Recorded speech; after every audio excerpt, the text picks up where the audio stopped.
Buckingham Palace is in more strife than I think many people yet realise. It's battling two public relations disasters at once. The first involves Prince Andrew, the Queen's second son, who was a friend of billionaire Jeffrey Epstein, the convicted pedophile who allegedly killed himself in jail 2 weeks ago.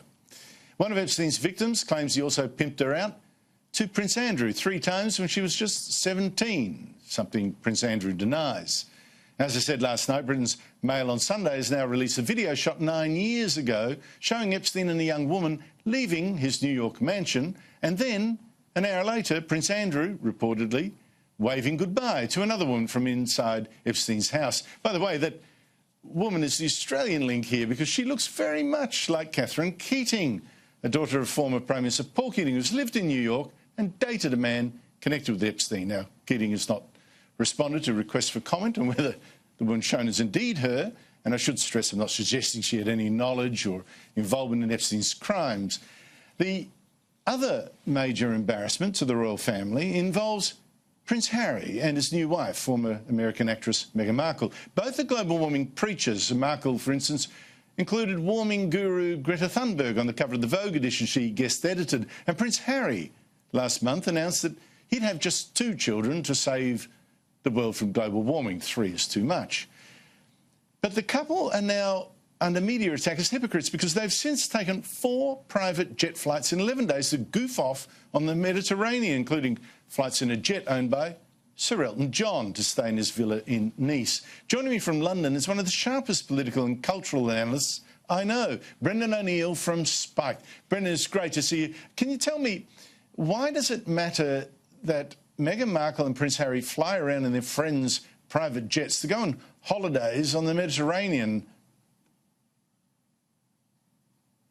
I think it really matters. I think it matters because it exposes the staggering hypocrisy of the new green elites and the kind of woke lobby. You know, there's all this stuff in the British papers, among the British chattering classes. They're constantly saying that all the criticism Meghan Markle gets is because she is black.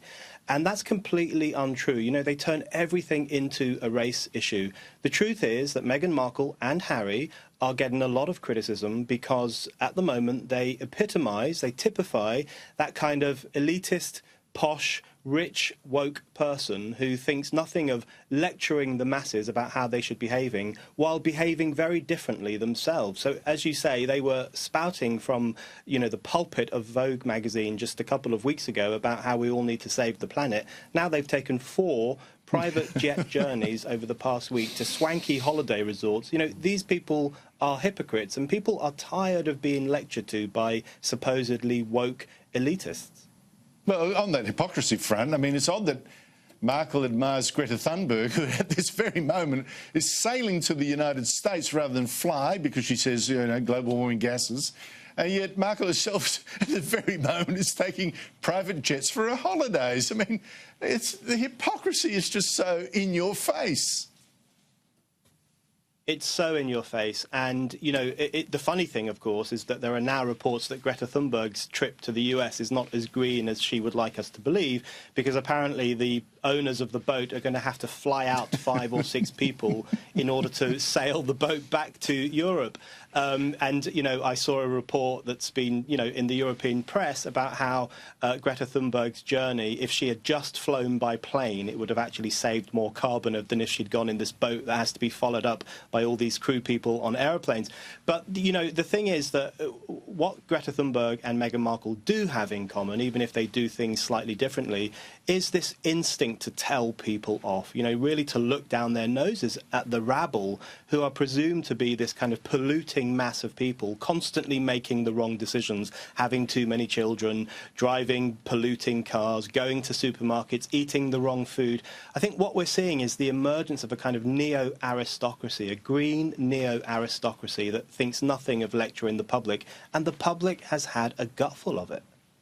Well, you know, in this case too, Brendan, it's the goofing off that gets me. I mean, Markle seems, from this distance at least, to be the kind of princess who enjoys her privileges rather too much. I mean, you had taxpayers having to fork out $4 million to do up her cottage, Frogmore Cottage, after she moved out from Kensington. But for months she dodged doing royal duties, and then there were reports she was rude to staff. She sacked 2 nannies in just 6 weeks. She split with the Duchess at Cambridge and cleared out spectators of the VIP seats at Wimbledon so she could sit alone with friends and bodyguards to watch her friend Serena Williams. I mean, it seems to me, Brendan, she has a Hollywood idea of how princesses behave. Yeah, this is one of the great ironies of the Meghan Markle phenomenon, is that she is a bigger snob than other members of the royal family, even though they've been royals for, centuries, and she's this relative newcomer. She does behave in a very snobbish way, and the reports about how she treats people, or the amount of money she spends, or the kind of jewels and expensive gowns that she's always dripping in, it is starting to irritate people. It's starting to rub people up the wrong way. And this is one of the great ironies of the Meghan Markle situation. She presents herself as very PC. She's the first, supposedly the first woke princess. She is very in touch with feminism and environmentalism and identity politics and so on. But she does all this stuff from the most privileged platform on earth, the royal family in the United Kingdom, the most unequal institution in the world, arguably. No one is really allowed into it unless you are one in a million lucky enough to marry into it. And yet she uses the platform of the monarchy to present herself as this woman of the people. And it is utterly unconvincing, because she actually behaves in a very elitist way towards those she knows, by all accounts, and also to the public at large. Well, I think this is a threat to the image of the royal family, and a big one. But talking about another threat, Prince Andrew, how bad is the Epstein scandal for him? I mean, his connections to a convicted pedophile. I think it's very bad. And, Prince Andrew, when he was younger, he was always known as the Playboy Prince. He was known to have women and fancy women, and he would jet around the world and do all sorts of things. But I think what we're now seeing, potentially, I believe very strongly in people being innocent until proven guilty, but potentially we're seeing him mixed up with some pretty dodgy behaviour, the alleged pimping of young women, and obviously he had a long-standing friendship with Epstein, who we now know was a pretty questionable character on many different levels. So I think this is a really problematic scandal for the royal family. The royal family, the one thing they are very good at is riding out scandals and riding out embarrassments. There have been so many over the past century, right through the abdication, through to the Queen's rather ham-fisted response to the death of Diana, and they emerge pretty well from all of that. But I think right now there are quite a few collection of scandals and embarrassments that it will be difficult for the royal family to deal with.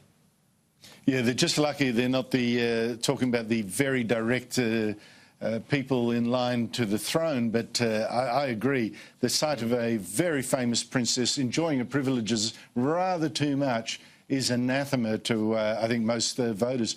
Brendan O'Neill, thank you so much indeed for your time. Thanks, Andrew.